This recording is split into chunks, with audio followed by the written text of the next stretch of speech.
കേരളത്തിൽ പരസ്പരം മത്സരിക്കുന്ന കോൺഗ്രസും CPM-ഉം അങ്ങ് ബംഗാളിലെത്തിയാൽ, കൊൽക്കത്തയിലെത്തിയാൽ, അല്ലെങ്കിൽ ത്രിപുരയിലെത്തിയാൽ, അഗർത്തലയിലെത്തിയാൽ എന്താണ് ചെയ്യുന്നത്?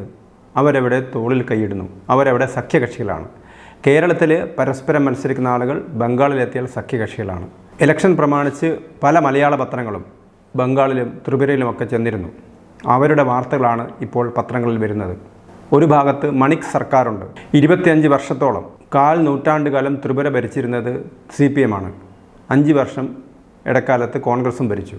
ത്രിപുരയിലെ CPM-ൻ്റെ പ്രമുഖനായ നേതാവും മുൻ മുഖ്യമന്ത്രിയുമായ മണിക് സർക്കാർ, അദ്ദേഹം ആർക്ക് വേണ്ടിയാണ് വോട്ട് പിടിക്കുന്നത്?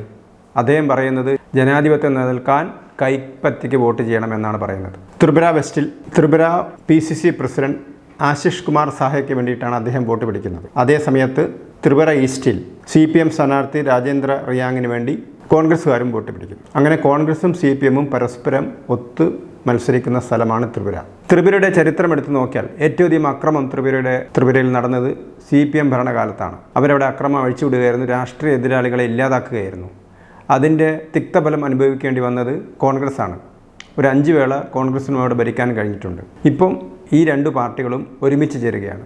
ഇത് തന്നെയാണ് പശ്ചിമ ബംഗാളിലെയും സ്ഥിതി. പശ്ചിമ ബംഗാളിൽ 34 വർഷമാണ് CPM ഭരിച്ചത്.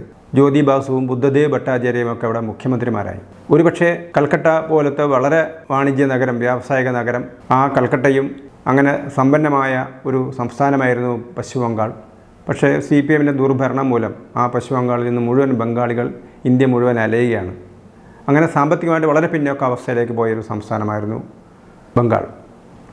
അവിടെ ഒരുപാട് വ്യവസായങ്ങളുണ്ടായിരുന്നു, ആ വ്യവസായങ്ങളൊക്കെ ഇല്ലാതായി. പിന്നീട് വീണ്ടും വ്യവസായവൽക്കരണത്തിന് CPM ശ്രമിച്ചത് അത് പാവപ്പെട്ടവൻ്റെ നെഞ്ചത്ത് കയറിയിട്ടാണ്. അതുകൊണ്ടാണ് നന്ദിഗ്രാമിലും സിംഗൂരിലൊക്കെ വലിയ ജനകീയ പ്രക്ഷോഭങ്ങളൊക്കെ ഉണ്ടായത്. അങ്ങനെ ആ പ്രക്ഷോഭങ്ങളെ തുടർന്ന് CPM-ൻ്റെ സർക്കാർ നിലംപതിക്കുകയും ചെയ്തു. അപ്പോൾ CPM-ൻ്റെ ഒരു ജനാധിപത്യ വിരുദ്ധമായ നിലപാട് കൊണ്ടാണ് അന്നത്തെ യൂത്ത് കോൺഗ്രസ് നേതാവായിരുന്ന മമതാ ബാനർജിയുടെ നേതൃത്വത്തിൽ ശക്തമായിട്ടുള്ളൊരു ഭരണവിരുദ്ധ സമരം നടത്തിയത്. മമതാ ബാനർജിക്കെതിരെ ഒരുപാട് തവണ ശാരീരികമായ കയ്യേറ്റങ്ങളുണ്ടായി. CPM ഒരുപാട് കൂട്ടക്കൊലകൾ പശ്ചിമ ബംഗാളിൽ നടത്തിയിട്ടുണ്ട്, ഒരുപാട് കൂട്ടക്കൊലകൾ. അതേപോലെ തന്നെ ബംഗ്ലാദേശി നുഴഞ്ഞുകയറ്റക്കാരെയൊക്കെ അവർ വോട്ടർ പട്ടികയിൽ ചേർത്തു. അപ്പം CPM അല്ലാത്ത ആളുകളെ പ്രവർത്തിക്കാൻ അനുവദിച്ചില്ല. അത് ഏത് മേഖലയിലായാലും CPM അല്ലാത്ത ആളുകളെ പ്രവർത്തിക്കാൻ അനുവദിച്ചില്ല. അപ്പോൾ ഇതിനെതിരെയൊക്കെ ഫൈറ്റ് ചെയ്തിട്ടാണ് മമതാ ബാനർജി മുന്നോട്ട് വന്നത്. അങ്ങനെ കോൺഗ്രസിൻ്റെ നേതൃത്വം പലപ്പോഴും CPM-ആയിട്ട് ഒരു രമ്യതയിലെത്തുന്നു എന്ന് തോന്നിയ സമയത്താണ് അവർ തൃണമൂൽ കോൺഗ്രസ് രൂപീകരിച്ചത്. അങ്ങനെ മമത അധികാരത്തിൽ വന്നു. പക്ഷേ ഇന്ന് ഇപ്പോൾ CPM-ഉം കോൺഗ്രസും ചേർന്ന് ഒത്തുചേർന്നിരിക്കുകയാണ്. ഇപ്പോൾ ദേശീയ തലത്തിൽ മമതാ ബാനർജി കോൺഗ്രസും CPM ചേർന്ന മുന്നണിയുടെ ഘടകമാണെങ്കിലും, അല്ലെങ്കിൽ അതിൻ്റെ പ്രമുഖ നേതാവാണെങ്കിലും, മമതയാണ് അതിൻ്റെ പ്രതിപക്ഷ കൂട്ടായ്മയുടെ വലിയൊരു കണ്ണിയെങ്കിലും, ബംഗാളിൽ കോൺഗ്രസും CPM തമ്മിലാണ് സഖ്യം. അവരവിടെ മമതയെ എതിർക്കുകയാണ് ചെയ്യുന്നത്. അപ്പം ഓരോ നിമിഷവും കേരളത്തിൽ കോൺഗ്രസിനെ വിമർശിക്കുന്ന VD സതീശൻ്റെ പാർട്ടി പശ്ചിമ ബംഗാളിലും ത്രിപുരയിലെത്തുന്ന സമയത്ത് അവർ ഒരുമിച്ച് സഖ്യമാവുന്നു. ഇപ്പോൾ നിങ്ങൾ CAA വിഷയം എടുത്തു നോക്കൂ. ഈ CAA വിഷയത്തിൽ പിണറായി വിജയൻ പറഞ്ഞത് എന്താണ്? രാഹുൽ ഗാന്ധി പോലും പൗരത്വ ഭേദഗതി നിയമത്തിൽ മുസ്ലിങ്ങളുടെ കൂടെ നിന്നില്ല. സത്യത്തിൽ പൗരത്വ ഭേദഗതി നിയമം ഇന്ത്യയിലെ മുസ്ലിങ്ങളായിട്ട് ബന്ധപ്പെട്ട വിഷയമേ അല്ല, അത് വിദേശത്തു നിന്ന് അഭയാർത്ഥികളായിട്ട് വരുന്ന ആളുകൾക്ക് വേണ്ടി ഉണ്ടാക്കിയ നിയമമാണ്. പക്ഷേ ഇവിടെ വർഗീയ വികാരം ഇളക്കി വിടാൻ വേണ്ടി, ന്യൂനപക്ഷ വോട്ട് സംഘടിപ്പിക്കാൻ വേണ്ടി പിണറായി വിജയൻ ശക്തമായിട്ട് ആരെയാണ് നേരിടുന്നത്? പിണറായി വിജയൻ എതിർക്കുന്നത് കോൺഗ്രസിനെയാണ്, രാഹുൽ ഗാന്ധിയാണ്. രാഹുൽ ഗാന്ധി ശബ്ദിച്ചില്ല, കോൺഗ്രസ് ശബ്ദിച്ചില്ല എന്നാണ് അദ്ദേഹം പറയുന്നത്.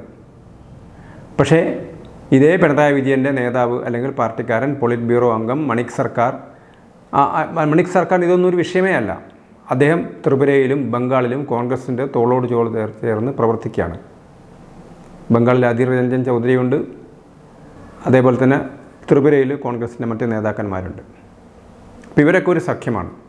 കേരളത്തിലാണെങ്കിൽ ഓരോ നിമിഷവും VD സതീശൻ പിണറായിക്കെതിരെ ഓരോരോ ആക്രമണങ്ങൾ അഴിച്ചുവിടും. ഇപ്പം ഏറ്റവും ഒടുവിൽ നടന്നത് പാനൂരിലൊരു CPM പ്രവർത്തകൻ ബോംബ് സ്ഫോടനത്തിൽ കൊല്ലപ്പെട്ടു. അപ്പം ആ സ്ഫോടനത്തിൽ പാർട്ടിക്ക് ബന്ധമൊന്നുമില്ലെന്നാണ് CPM-ൻ്റെ നേതാക്കന്മാർ പറയുന്നത്. പക്ഷേ CPM-ൻ്റെ നേതാക്കൾ ആ വീട് സന്ദർശിച്ചതിനെയാണ് ഇപ്പം കോൺഗ്രസ് കുറ്റപ്പെടുത്തുന്നത്. അതായത് CPM പ്രവർത്തകൻ അല്ലെങ്കിൽ പിന്നെ എന്തിന് വീട് സന്ദർശിച്ചു എന്നുള്ള ചോദ്യമാണ് ചോദിക്കുന്നത്. അപ്പോൾ ഇതിന് ഉപോത്ബലകമായിട്ട് അവർ പറയുന്നത് CPM-ൻ്റെ ഏരിയ കമ്മിറ്റി വരെ അതൊരു തെറ്റായ നടപടിയാണെന്ന് പറഞ്ഞിട്ടുള്ളതാണ്. പക്ഷേ കേരളത്തിലെ മുഖ്യമന്ത്രി പിണറായി വിജയൻ അതിനെ ന്യായീകരിക്കുന്നു. പിണറായി വിജയൻ പറയുന്ന അയലത്തൊരാൾ മരിച്ചാൽ പോകുന്നില്ല, എന്താ തെറ്റ്, അത് പോകേണ്ടതല്ലേ എന്നാണ് ചോദിക്കുന്നത്. പക്ഷേ ഇതേ പിണറായി വിജയൻ CPM നേതാവായിരുന്ന പാർട്ടി വിട്ട് RMPയിൽ പോയ TP ചന്ദ്രശേഖരനെ CPMമാർ കൊന്ന സമയത്ത് അദ്ദേഹത്തിൻ്റെ വീട്ടിൽ അദ്ദേഹത്തിൻ്റെ ഭാര്യ വിധവയായ രമയെ സന്ദർശിക്കാൻ മുഖ്യമന്ത്രി പോയപ്പോൾ അതിനെ എതിർത്ത ആളാണ് അന്ന് മുഖ്യമന്ത്രി VS അച്യുതാനന്ദനായിരുന്നു. അപ്പോൾ ഇതാണ് ഇവരുടെ നിലപാടുകളിലെ മാറ്റം. ഇപ്പം മുഖ്യമന്ത്രി അക്രമകാരികളുടെ വീട്ടിൽ പോയതിനെ ന്യായീകരിക്കുമ്പോൾ കൊലപാതകത്തിൽപ്പെട്ട ആളുടെ കൊലപാതകത്തിനിരയായ ആളുടെ ഭാര്യയെ സമാശ്വസിപ്പിക്കാൻ മുഖ്യമന്ത്രി പോയതിനെ വിമർശിച്ച ആളാണ് പിണറായി വിജയൻ. ഇവിടെ ഓരോ നിമിഷവും കേരളത്തിൽ CPMനെതിരെ നഖശിഖാന്തം വിമർശനം അഴിച്ചുവിടുന്ന ആളുകൾ, അത് മാസപ്പടി വിവാദത്തിലായാലും ഈ മാസപ്പടി വിവാദത്തിൻ്റെ കാര്യത്തിലൊക്കെ ഓരോ ദിവസവും VD സതീശൻ ആരോപിച്ചത് കേന്ദ്ര ഏജൻസികൾ അന്വേഷണം മുഖ്യമന്ത്രിക്ക് വേണ്ടി അന്വേഷണം ലൂസാക്കുന്നു എന്നുള്ളതായിരുന്നു. പക്ഷേ ഇന്നിപ്പം ED എന്താണ് ചെയ്തിരിക്കുന്നത്? ED CPMൻ്റെ അക്കൗണ്ടുകളൊക്കെ മരവിപ്പിച്ചിരിക്കുകയാണ്. വ്യാജ അക്കൗണ്ടുകളാണ് CPM കൈകാര്യം ചെയ്തുകൊണ്ടിരിക്കുന്നത്.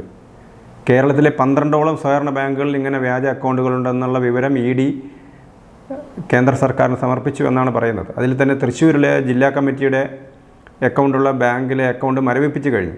കരുവന്നൂർ സഹകരണ ബാങ്കിൽ 5 അക്കൗണ്ടുണ്ട്. പക്ഷേ ഇവിടെയൊക്കെ ശക്തമായ നിലപാട് സ്വീകരിക്കുന്ന സമയത്ത് നേരത്തെ BJP മോഡിയും പിണറായി വിജയനും സഖ്യമാണെന്ന് പറഞ്ഞിരുന്ന VD സതീശൻ്റെ പാർട്ടി പരസ്യമായിട്ട് CPMമായിട്ട് കൂട്ടിച്ചേർന്നാണ് കാണുന്നത്. എന്തിനധികം തൊട്ടടുത്ത തമിഴ്നാട്ടിലും ഇത് തന്നെയാണ് സ്ഥിതി. അപ്പം ഇന്ത്യയിലെ ഒരു പൊളിറ്റിക്സിനകത്തുള്ളൊരു വൈവിധ്യമാണിത്. കാരണം ഒരു ഭാഗത്ത് കേരളത്തിൽ അവർ പരസ്പരം മത്സരിക്കുന്നു. സത്യത്തിൽ ഇതൊരു അഡ്ജസ്റ്റ്മെൻറ്റ് പൊളിറ്റിക്സ് ആണോ എന്ന് പോലും സാധാരണക്കാരന് തോന്നിപ്പോകുന്ന വിധത്തിലാണ് CPM ഭരിക്കുമ്പോൾ കോൺഗ്രസിനെ എതിർക്കുക, കോൺഗ്രസ് ഭരിക്കുമ്പം CPM അതിനെ എതിർക്കുക എന്നല്ലാതെ മൗലികമായ മാറ്റങ്ങൾ വരുന്നുണ്ടോ എന്നുള്ളതാണ് സംശയം. അതുപോലെ തന്നെയാണ് അതിൻ്റെ ഏറ്റവും വലിയ ദൃഷ്ടാന്തമാണ് മറ്റ് സംസ്ഥാനങ്ങൾ.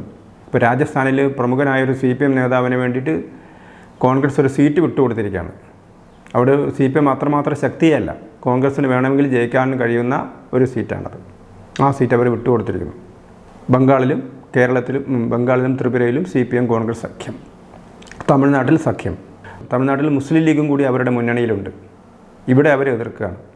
അപ്പോൾ ഡൽഹിയിൽ പ്രതിപക്ഷത്തിനെതിരെ റാലി നടത്തിയിട്ട് നേരെ വയനാട്ടിൽ വരുന്ന രാഹുൽ ഗാന്ധി അതേ റാലിയിൽ പങ്കെടുത്ത പാർട്ടിക്കാരിയാണ് അദ്ദേഹത്തെ എതിർക്കുന്നത്, ആനി രാജ.